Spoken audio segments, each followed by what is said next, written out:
Salamo faraiky amby fitopolo.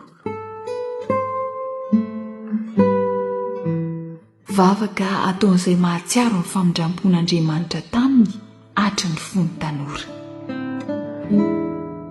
Ianao Jehova ho no itokiko, aoka tsy homenatra mandrakizay aho. Vonjeo ny fahamarinanao ka afao, atongilany amiko ny sofinao ka vonjeo aho. Aoka ho vato lampo fonenana ho atoniko mandrakariva ianao, zay efa nandidy hamonjy aho. Faharambatoko sy batery fiarovana ho ahy ianao. Andriamanitro, afao amin'ny tanany ratsy fanahy, dia amin'ny tanany mpanao meloka sy ny lozabe. Fa ianao ny fanantenako Jehova Tompo, ry tokoko hatry ny fony ambola tanora. Ianao no nanankinana hatrany am-boga, ianao namoaka avy tany an-kibon-dreniko. Ianao no deraiko mandrakariva, tonga tao zava-mahagaga eo masony maro aho, nefa ianao ny fiarovana mafy ho ahy. Ny vavako ho feno ny fiderananao sy ny fankalazananao mandrakariva. Aza manary ahy rehefa antitra ahy, ary aza mahafoy ahy rehefa ketraka ny heriko. Fa miresaka ny fahavaloko, ary miara-mioko izay manotrika ahazo ny aiko. Ka manao hoe Andriamanitra efa nahafoy azy, enjeo izy ka sambory fa tsy misy hamonjy. Andriamanitro, aza manalavitra ahy. Andriamanitro, fangana hamonjy ahy.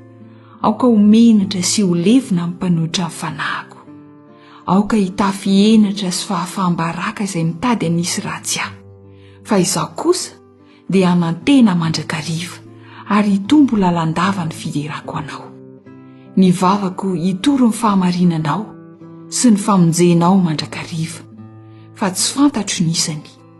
Hoentiko ny asa lehibe nataon'i Jehova Tompo, ampatsiaro ny fahamarinanao dia ny anao ihany.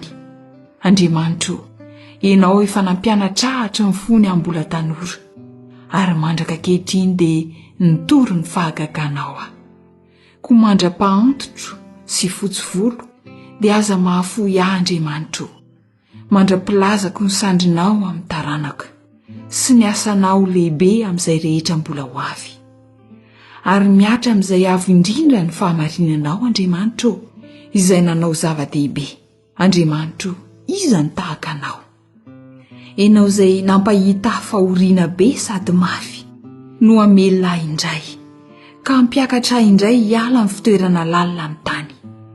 Ampitomboy ny voninahitro, ary aoka ampionina ahy indray ianao. Izaho kosa hideranao amin'ny valia, dia ny fahamarinanao Andriamanitro. Ankalazanao amin'ny lokanga ry iray masin'ny Israely eo.